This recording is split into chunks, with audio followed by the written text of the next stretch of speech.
Shalom. All praises, honor, and glory unto Yahweh, Barasham, Yahushai, Barasham Rachak Wadash. Double honors to the elders and the apostles of Great Millstone who rule well, pushing his 100% to the gospel, waking up and sealing the elect of the nation of Israel through the spirit and power of Yahweh, Barasham, Yahushai. And salutations to all your sincere alchemists that are pushing this gospel in all righteousness and in all sincerity, risking your lives and your freedom to do so. Alright, this is your brother about one, and I haven't really gotten a title for this lesson, so I'm just going to leave it out there. Maybe the spirit will provide something later. Okay. So I was actually supposed to post it, since like yesterday, but distractions came up. You know how it is, man. When you're getting ready to do a video, nothing is happening, nobody's calling you, but as soon as you push that record button, man, you get calls, you get messages, you get people knocking on your door looking for stuff. You get all kinds of distractions coming your way, and of course, you can still have the audio not working properly, different things that can stop you from uploading the video and make you have to do another the lesson all over again. So this is take two. I'm not willing to go. I'll be able to finish this time. So basically, what I was going to speak on is a video that the other apostle Taha did. I will get them fame, praise and fame. I believe that's the title of the video, where he was speaking about this individual that he created a school for Jake. Not they created a school for Jake. In order to help the young so-called black men that are from the hood to make something out of themselves, because how this system is, this system of Esau is, especially to Israelites, just basically making a what was it I'm looking for, an assembly, is it an assembly line or a conveyor belt, from cradle to prison, now to fuel his prison industrial system, which is basically the modern day slavery, okay.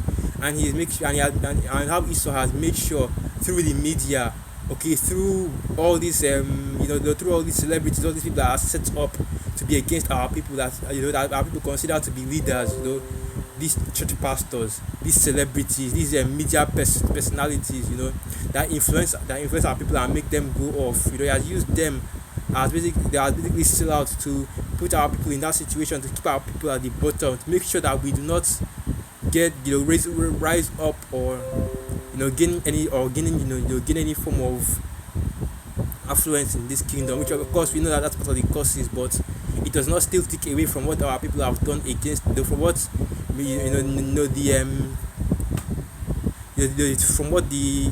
what these celebrities and these people and these so-called leaders of our people have done against us, and also what Esau has done, okay. So what but something that he said in the video, it actually jumped out to me when he said that whenever he punishes the children that he's taking care of, he punishes them as a group. So if one person gets in trouble, then they all get in trouble. If one person does something wrong, then that means that they've all done something wrong. And it makes me think that because we always say here in Great Millstone that Yahweh Hashem Yahushai, the Most High, he punishes people as a nation, okay. He punishes groups of people. His judgment, when he judges as a whole. It's not just judge individuals, but judges whole nations, because we know who the Most High is, okay, the judge of the earth. Alright, and I have it right here. Look at Genesis 18 verse 25, and it reads, "That be far from thee to do after this manner, to slay the righteous with the wicked, and that the righteous should be as the wicked, that be far from thee. Shall not the judge of all the earth do right?" Okay, and we know that Yahweh Bashmi Yahweh is the judge of the whole earth, okay. He's the judge of Israel, judge of the heathen, judge of Esau, the judge of Esau as well, which is why even though we know that the laws, the covenants, the statutes were given to Israel, all you heathen, okay, even you Edomites as well, you are still under the law, okay, because what does the scriptures say? I believe that is in the book of Romans, either the 8th or the 11th chapter. They say that the law has dominion over a man for as long as he liveth.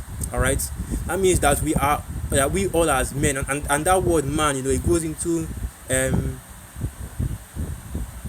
all men that are on the earth, all men that are born of a woman. In other words, both Israel, both heathen, both Edomites, all of us are under the law. All of us are subject to the law, okay. Which if we do not follow the law, we face the consequences. We face the judgment of Yahweh Bashim Yahushai, and that judgment is not just limited to only the Israelites, but to all the nations. But only the Israelites were given the understanding, that understanding, were given the Holy Spirit of Yahweh Hashem Yahushua, and you heathen were not, okay? But in the kingdom you will be able to keep all these laws, because you have righteous judges in the form of the righteous Israelites that will be raised up in this time that we're in from this time that we're in right now, in order to teach you the ways of the Lord. Because now that's a whole other lesson of how we as we will be the judges and the priests, teaching the whole earth the law, and judging the whole earth in the kingdom, okay? So basically what that is, that is exactly the same thing that is happening right now, okay? That's exactly the same method that the Most High uses in his judgment. He judges as a nation, judges as a group of people, okay? That's why you always see in the scriptures, you always hear that the Most High he doesn't just prophesy, he doesn't prophesy against one person, he prophesies against the whole nation, so if that's why you see the judgment that he gave unto Egypt when it was Pharaoh that ordained all those things, but the judgment still fell upon all the people that were in Egypt. You see the same thing that happened in Sodom and Gomorrah. You see something that happens with all the other nations. It judges these different cities: Nineveh, Damascus, the 5 cities of Sodom and Gomorrah, and I already mentioned that one. Tyre, Zidon, Philistia, even Israel, even us, the Israelites. Both Judah, the southern kingdom, and the northern kingdom. Okay. And now what you have is these heathen, they are constantly talking about how, because we always bring out how Esau will pay for his crimes, okay, how you heathens will pay for your crimes as well. But they will say that, as the scriptures say, the children will complain of an ungodly father. They will say that that was in the past, it was our forefathers that did that, we have no stake in that matter, because we didn't own, because the example that we use is slavery. Because what better way to prove who the Israelites are than through the transatlantic triangular slave trade, okay? Because those people that were put in ships, put in yokes of iron, and traded throughout the four corners of the earth, those were the Israelites, according to the scripture in Deuteronomy 28 verse 68. And let me get that, because you have naysayers, it's up till now, even though this is something that should not even be disputed. This is something that nobody should even be arguing about anymore. That it should already be clear that okay, even if you are a naysayer at the level of vocab and it's other Christian pastor, you don't have anything to say against this, okay? So this book of Deuteronomy 28 verse 68, and it reads, "And Yahweh shall bring thee into Egypt again with ships, by the way whereof I spake unto thee. Thou shalt see it no more again. And there you shall be sold unto your enemies for bondmen and bondwomen, and no man shall buy you." In other words, no man shall redeem you, But you already know that we have a redeemer now in this time, and that was speaking about in the past when we were created, when we were sold into captivity for the first time. But now, as the scripture says, the time of our captivity has been accomplished. We shall no longer be carried into slave ships anymore. All praises to Yahweh Hashem Yahushua. Alright. And when we bring out this example, they say that we didn't own slaves. That was our forefathers. But not to mention that that Esau still is still oppressing Jacob up to this day. Like, for example, the prison industrial complex that I just mentioned, okay?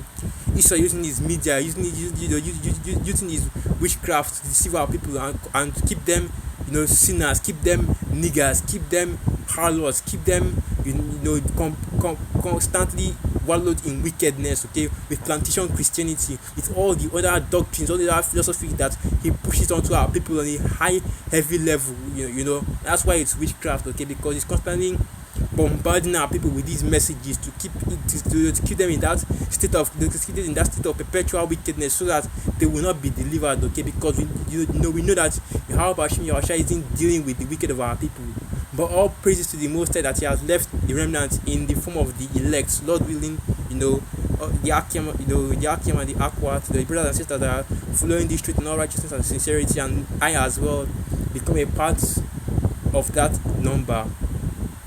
But anyway, Esau still commits wickedness up to this day, because it's not as overt as the slavery, as the Jim Crow laws, as the different the racial discrimination that he performed against our people.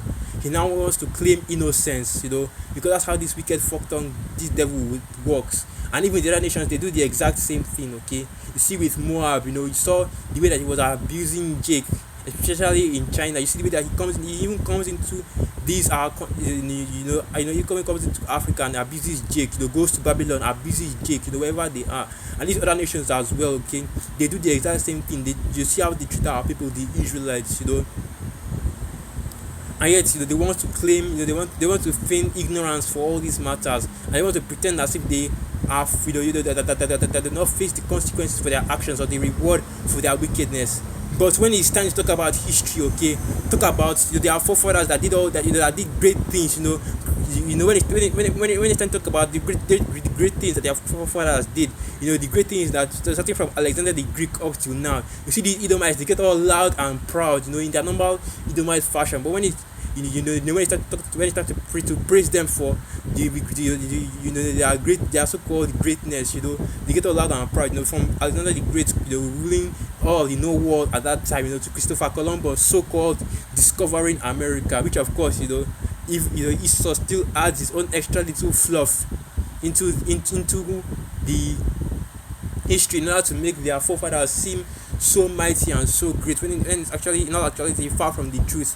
They erect statues to these wicked individuals and make them seem like such great men, in their schools, and they teach it to Jake, they teach it to Israelite children to make it seem as though these devils that were the cause for the death of millions of our people, were such great people, were such great individuals that the world could not have come to where it is without them. Okay, they will praise and exalt their ancestors all high up to the heavens. All right, but when it's Christopher, even make whole holidays for them. But when it is time to talk about their wickedness, okay, the evil that they did, that's when they start to dissociate themselves from that heritage. Okay, we're not we're not those people, but you are, because there is a thing like reincarnation. Okay, you are your forefathers, you are those people, okay, and you benefit from the blessings that was given unto them. You benefit from the blessings of having the sword, okay, because who was given the sword? Esau, Edom, and you benefited from that sword, because that is the sword, the same sword that you have used to rule over the whole earth, and you benefit from being Edomite, okay, from Edomite supremacy. Starting from the time of the Renaissance, you benefit from your image being your image being the image. You benefited from the iconoclasm, from painting the image of the Most High and His Son, from painting the image of every influential person throughout history as an Edomite, in order to make yourself seem like the most special people on the earth. You benefit from the image of making yourselves everybody, the Egyptians, even as far as going as the Egyptians, the Philistines, all nations, even as far as going to Israel. Even though we know from the scriptures, from history, and from everything else that they were a dark flesh people, we still have so many Edomites, specifically Amalek, claiming to be those people, and even have some European and American Edomites doing the same thing. Like for example the Mormons, and there was a time that in Great that some of these Edomites in Britain, because of the heritage that our people left there, they believed that they were of those people. But let me just digress. I've gone too far from what I was actually going into. But the Most High is going to judge. Yahweh Hashem Yahushai would, and that's why Yahweh Hashem Yahushai would judge the entire nation. Okay, because that is how he judges. He judges based on nation. He judges based on the whole people. Okay, so you all will be so that is why, exactly why, all you Edomites, you will receive that the judgment, which is basically your destruction, okay, the downfall and the destruction of your kingdom, and you going into perpetual captivity.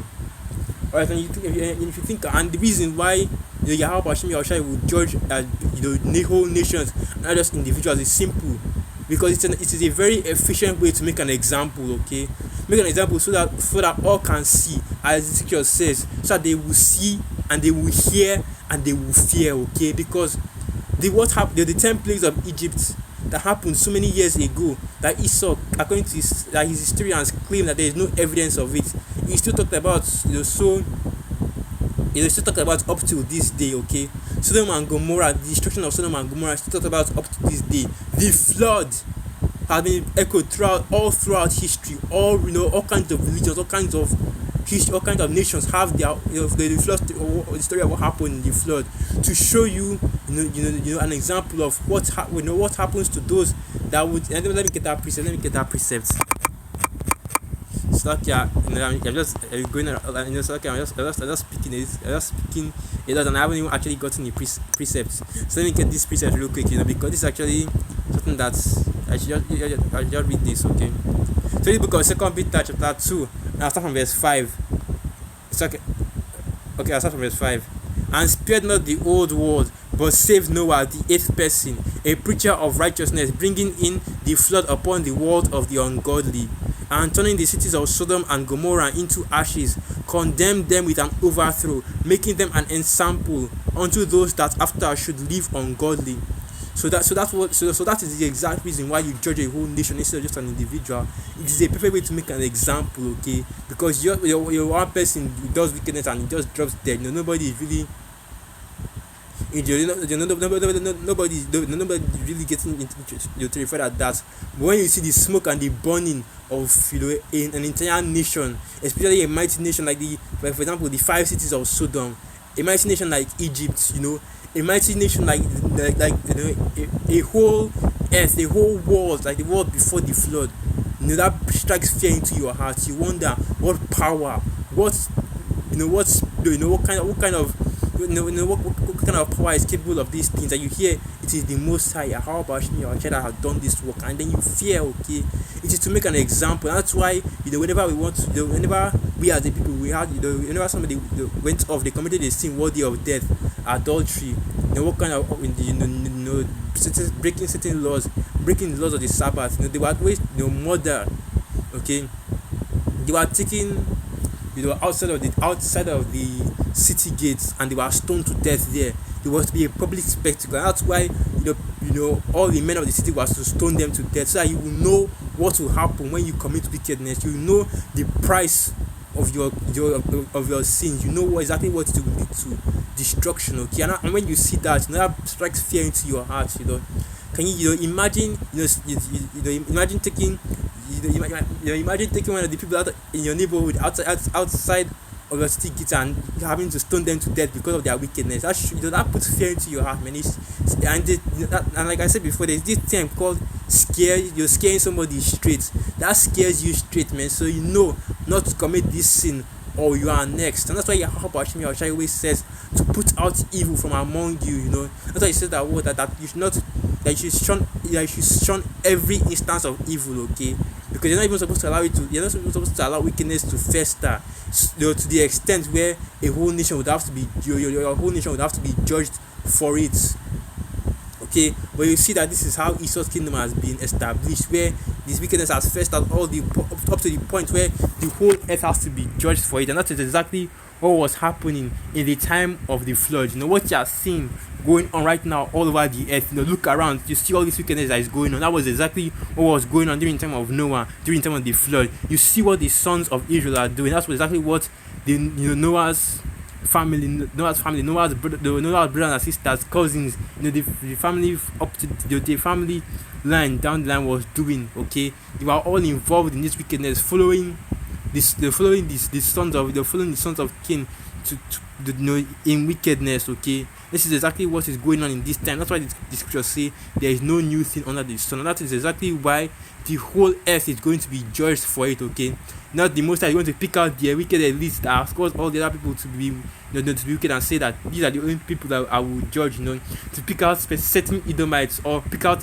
certain Israelites and judge them. That's not how it is going to work, man. Because the same way that Yahweh Yahushua will save his elect, okay, 1/3 of the nation of Israel, the same way that Yahweh Yahushua gave blessings to each nation, okay, because every nation on the earth right now, they have their blessings. They have the blessings which the Most High has given them, in the form of land, right, in the form of communities, people, children, individuals that belong to those nations. The same way that Yahweh Yahushua will send the curse, okay, the scourge of destruction upon them. Because that is that balance right there, okay. That's that balance right there. You can't say as an Edomite just because you haven't physically or directly harmed any Israelite that you are safe from the judgment of the Most High. When you and your people, You and your people, the wicked, okay, have committed all kinds of iniquity against the Most High and against His people. But you want to act all innocent. Talk about you're a God fearing Christian, which of course you already know what Christianity is about.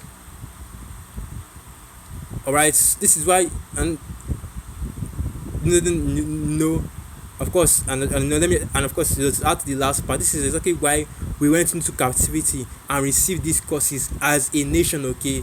Because what do you have right now? You have the prophets that were in that in these captivities, okay? Because because a popular example will be Daniel. Say what you want about Daniel, him being the second in command of both the Medo-Persian and the Assyrian Babylonian Empire. He was still a slave, okay? He was still in that in the Babylon. He was taken in the Babylonian captivity, and he was taken once again in the Persian captivity. But it was only because he was righteous unto the Most High, as the scripture says. Satya, I have to get that precept because I don't remember how it goes. He maketh him at peace with his enemies. Let me get that. Here it is. Proverbs 16 verse 7, and it reads, when a man's ways please Yahweh, he maketh even his enemies to be at peace with him. Okay, Daniel was still a slave, even though he was righteous. The same with Esther and Mordecai. They were still slaves, even though they were righteous. Even though Esther was the queen of Persia during that time, Ahasuerus' wife, she was still in captivity. And if you read the book of Additions of Esther, I believe from the 14th chapter, you see the mindset that she was in that captivity. Man, it wasn't something that they were. These men, Daniel, Mordecai, and even Esther as well, they weren't enjoying their time in that captivity, even though they were lifted up in that kingdom. They still were not enjoying that captivity, man, because what we as a people, man, we're not to be in that position under the heathen, under another nation. But because of our wickedness, that is why we have been put where we are at right now. That's why we are under these devils, under Esau, Edom. But even that is coming to an end there, because as once again going to the book of Lamentations, the time of our captivity has come to an end, and now it is the time for another nation to be taking another nation, all the other nations to be taken into captivity. Because right now, you are receiving even the scriptures talk about this, that they receive their blessing 1 hour with the beast. Right now you are in your blessing, okay? You heathen and you Edomites, you are in your heaven right now, okay? You are in your rulership right now. You are in the final hidden rulership, and you are enjoying it. That's why you are above the Israelites, because that is, once again, that's prophecy, and because of our wickedness, because we have to be judged by the Most High, okay? We went into captivity, we received the curses as a nation. That's why, and that's just exactly how the Most High judges people, even his own people, okay? Not just the heathen, but it's something that he judges all people, and that is balance right there. Showing you the balance of Yahweh Bashim Yahushai, okay? So yeah, I think I'm just going to end it right there, and I don't really have much else to go on. I just wanted to speak on that a little bit, the balance of Yahweh Bashim Yahushai, in that he judges whole nations, he judges whole people. Because when I heard that statement, I always said that he punishes the children that are under him. That I've forgotten the guy's name, Salakia, but he said that he punishes them as a group. That just jumped out to me, because that is the exact same method that Yahweh Bashim Yahushai uses in judging the nations, okay? So with that, I'd like to give all praises, honor, and glory unto Yahweh Basham Yahushai, Basham Rachak Wadash, Wa Abad Babal, and through the Spirit of you Akim, you Akwaf were edified. Shalom.